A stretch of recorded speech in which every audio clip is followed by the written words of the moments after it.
श्री गणेशाय नमः। श्री सरस्वती नमः। श्री गुरुभ्यो नमः। श्री कुलदेवताय नमः। वक्रतुंड महाकाय सूर्यकोटि समप्रभ निर्विघ्नं कुरु मे देव सर्वकार्येषु सर्वदा।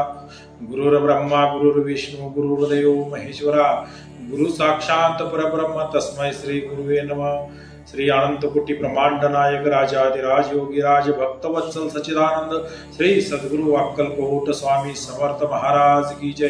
अवधूत चिंतन श्री गुरुदेव दत्त। श्री स्वामी समर्थ अर्पणमस्तु।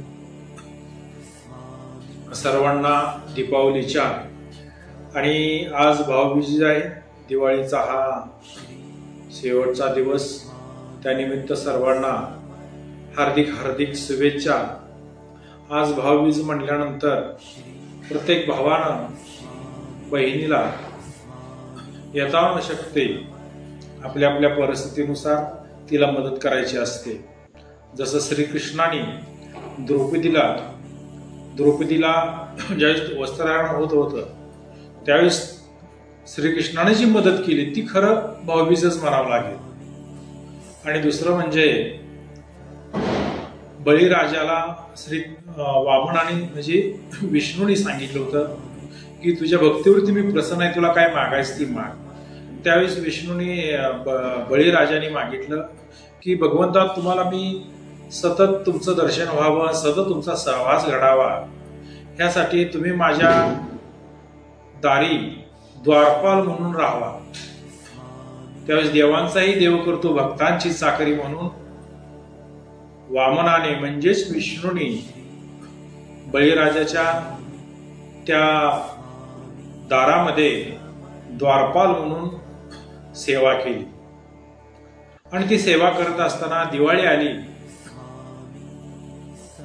आणि दिवाळीच्या काही दिवस अगोदरच लक्ष्मी मातेला वाटू लागलं की विष्णू खूप दिवस झाले मला भेटले नाहीत, त्यांची सेवा घडली नाही, कुठे असतील। ती सगळ्याकडे शोध घ्यायला लागली। शेवटी त्यानं ध्यान मुद्रा लावली आणि त्यावेळी तिच्या लक्षात आलं की खाली पाताळामध्ये आपल्या बळीराजांच्या त्या दारामध्ये द्वारपाल म्हणून विष्णू देत आहे। मग आता तिला असा प्रश्न पडला की आता तिथं जायचं कसं, जाता तर येईल, कारण का त्यांच्याकडे तेवढी क्षमता होती वेश बदलायची। आणि तिने वेश बदलला आणि दासी म्हणून तिथं वेश बदलून बळीच्या राजवाड्यामध्ये काम करू लागली, सेवा करू लागली। आणि त्या वेळेत दिवाळी आली आणि दिवाळीमध्ये सगळीकडे आपले जसं आहे त्या पद्धतीने तिथं ते सण साजरा होतो पाताळ राज्यामध्ये। आणि असा सण साजरा होत असताना सगळ्यांना बळी त्याचा स्वभाव काही बदलला नाही, सगळ्याला दान करायचा, सगळ्यांना तो दान करायला लागला पाताळामध्ये।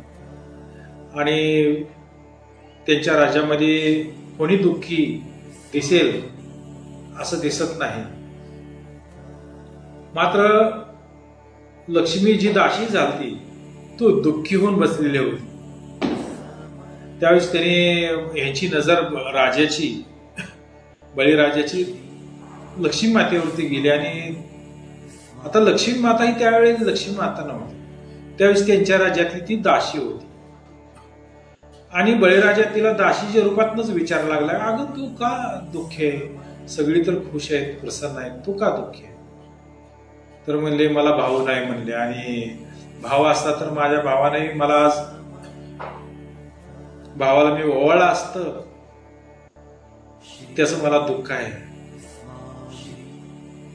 एवढा काय विचार करते म्हणजे मी आज तुझा भाऊ म्हणले, चल आता ह्या क्षणापासून मी तुझा भाऊ। आणि मग तिला आनंद झाला आणि लक्ष्मी मातेने बळीराजाला ओवाळलं। आणि बळीराजाला वाटलं आता काय मागून मागून मागणार आहे, सोनं नाणं हिरं माणिक मोती, ह्याच्या पलीकडे कोण आहे, काय का आपण मागतो काय देवाला किंवा राजाला? बोल म्हणले तुला काय पाहिजे, भाऊबीज माझ्याकडनं तुला मी देणार आज। त्यावेळेस ती म्हणली की मला काय नको म्हणली, तो जे द्वारपाल आहे का नाही तो तुमच्या दारात उभा आहे, तो पाहिजे मला फक्त म्हणले, मला काही नको. डोक्याला हात लावला बळीनं. बापरे म्हणले, हा द्वारपाल साधा नाही, त्रिभुवनाला चालवणारा माझ्या दारात आहे आणि फक्त त्याला आणि मलाच हे माहित आहे. आता मी म्हणलोय तुला मी पाहिजे ते देणार म्हणल्यानंतर तुला द्यावं लागणार आहे. सांगा म्हणले तुम्ही कोण आहे. त्यावेळेस ती म्हटली की मी त्यांची अर्धांगिनी आहे, पत्नी आहे, लक्ष्मी आहे मी म्हणले. अरे बापरे. मग त्याने बळीराजाने त्यांचं चलन धरलं. माफ करा म्हणले, मला ओळखू आलं नाही. हा तुमचा द्वारपाल आजपासून सुटला, हा तुमच्यापाशी. बघा, मागणी याचा हेतू काय आहे, मागणी काय आहे ह्याच्यावर ठरलं जातं की लक्ष्मी मातेनं मागितलं काय, तर आपल्या पतीला मागितलं. तसं आपलं सुद्धा मागणं काय पाहिजे भगवंताकडे, हा दृष्टांत सोडा. मागणी काय तर जर आपल्याला मागायला सांगितलं असतं तर आपण काय मागितलं असतं, हिरं, माणिक, मोती, पैसा, अडका, प्लॉट, बंगला. आणि तिनं मग काय मागितलं तर अखंड ब्रह्मांडाला चालवणारा माझा पती मला द्या. तेच आहे आपण सध्या लक्ष्मी या ठिकाणी आपण घ्या. आपण मागणी काय पाहिजे. समजा आपल्याला एखाद्याने जर म्हणला की तुम्हाला काय पाहिजे, एखादा मोठा दानवी असा मळा आंब्याची बाग आहे अशी, बोला म्हणा तुम्हाला काय पाहिजे. आपण काय म्हणणार, आंब द्या म्हणणार भरपूर खायला. ते मला अजून काय पाहिजे, तुम्हाला आंब पाहिजे का आंब्याची बाग पाहिजे, तर आपण काय म्हणणार, आंब्याची बाग पाहिजे.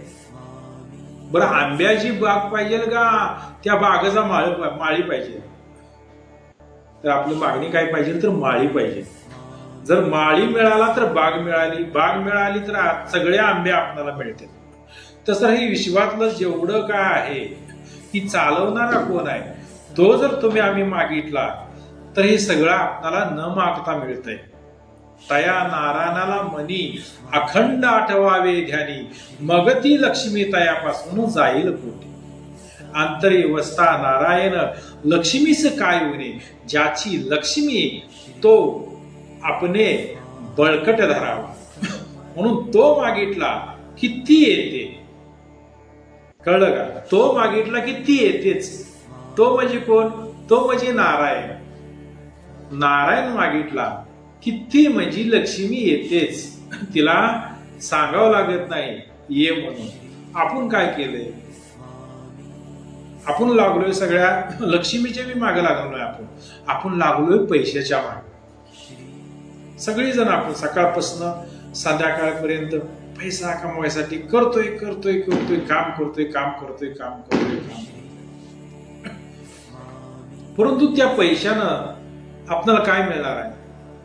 पैशानं आपल्याला मस्त भरपूर सुखाच्या वस्तू खरेदी करता येते, मात्र सुख खरेदता येत नाही.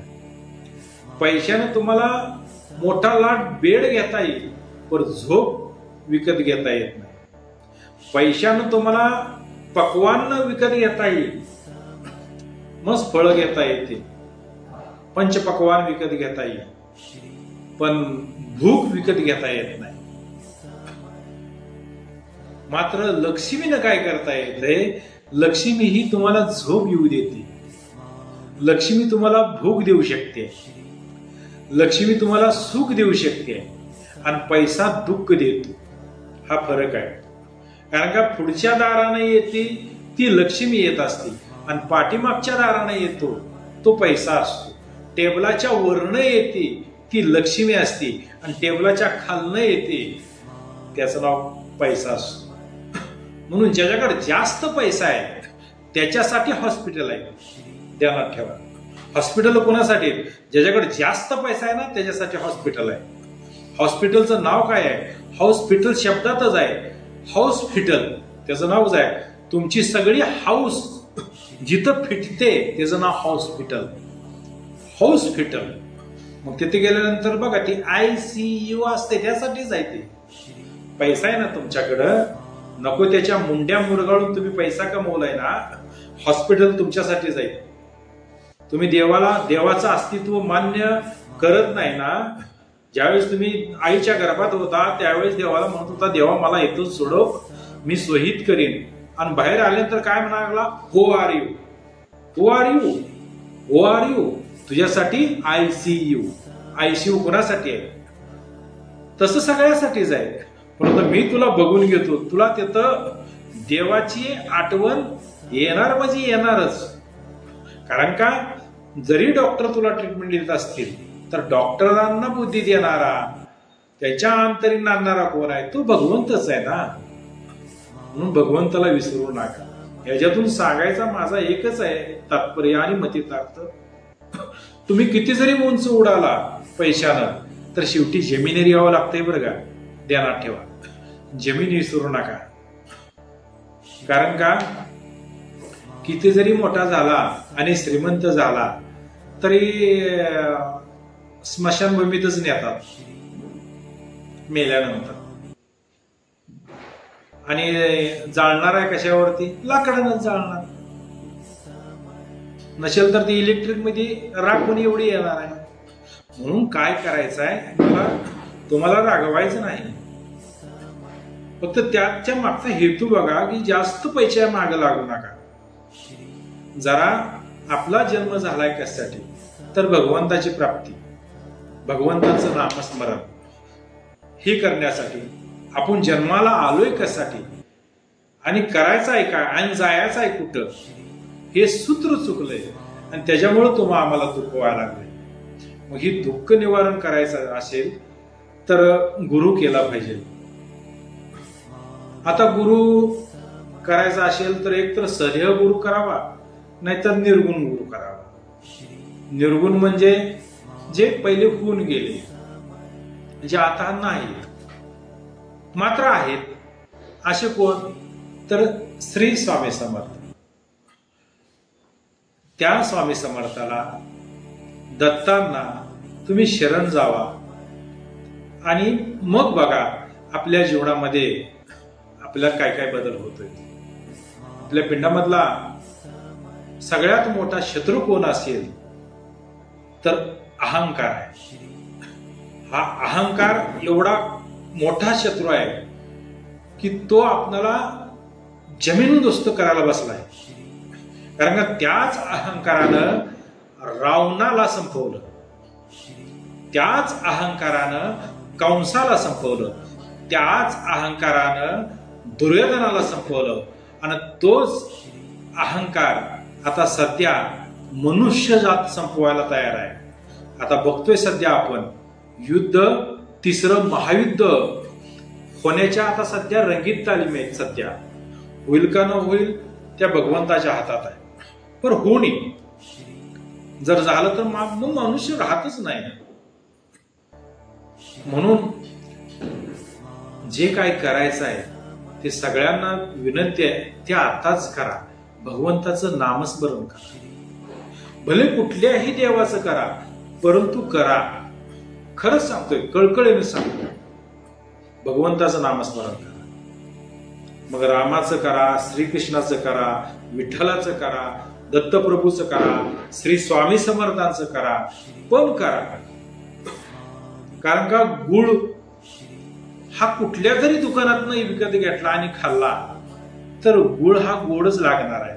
तरी कुठल्याही जरी परमार्थातनं तुम्ही नामस्मरण केलं तर शेवटी आकाशातम पतितम तो यथा गच्छति सागरम सर्व देव नमस्कारम केशवम प्रति गच्छति.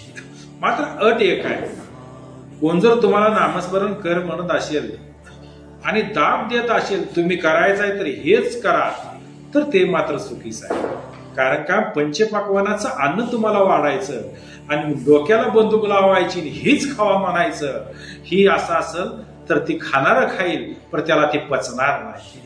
म्हणून खायचं आहे मात्र आवडीनं खावा. रिझल्ट तर तुम्हाला येणारच आहे. कारण का बघा, तुम्ही लाईटच्या होल्डर मध्ये तुम्ही जाणून बुजून जर बोर्ड घातलं तर करंट लागणारच आहे, आणि चुकून जरी घातलं तरी करंट लागणारच आहे. तसं भगवंताचं नाम तुम्ही कसं जरी घेतलं तरी तुम्हाला त्याचा ते आनंद, त्याचा ते पावर ती तुम्हाला देणारच आहे. म्हणून भगवंताचं नामस्मरण करा.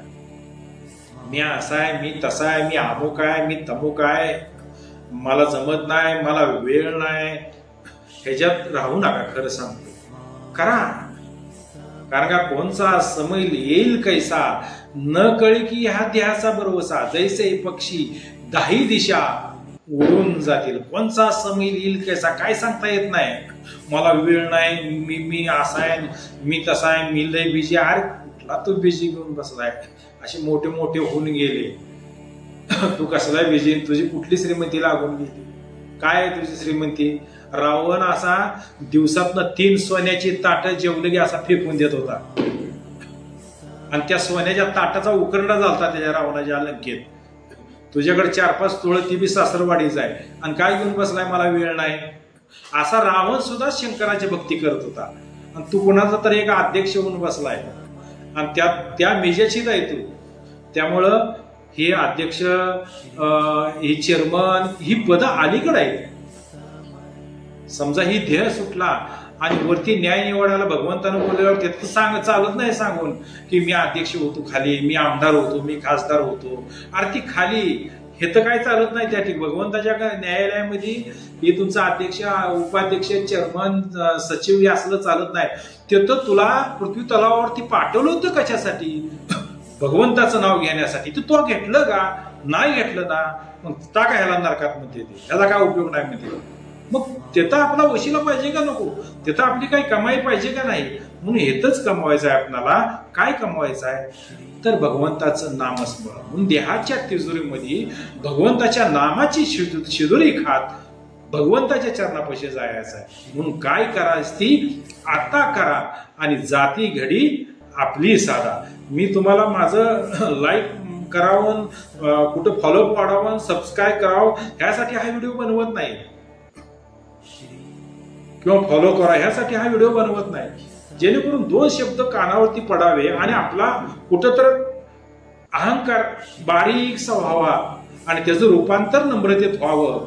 हा फक्त 8 तास आहे. आणि सांगताना मला सुद्धा थोडं त्या भाषेतच बोलावं लागतंय, कारण बोलवणारा धनी कोण आहे? तो आहे. कारण का चाले हे शरीर कवनाच्या सत्तेनं, कोण बोलवितो हरिविन, ऐकिवी देखिवी एक नारायण, तयाचे भजन सोडू नका. म्हणून एखादा शब्द जरी वेडावाकडा गेला असेल तरी मला उदारा अंतकरणात माफ करा. मात्र काटा काढायचा म्हटलं तर काट्यानंच काढावा लागतोय. तेवढा त्रास सहन करा. काटा निघाला की आपणाला बरं वाटणार आहे. झाले तेव्हा तुम्हा संताच्या चरणी ठेवून, स्वामी समर्थांच्या चरणी ठेवून दास इथंच रेजा घेतो. श्री स्वामी समर्थ. जय जय स्वामी समर्थ.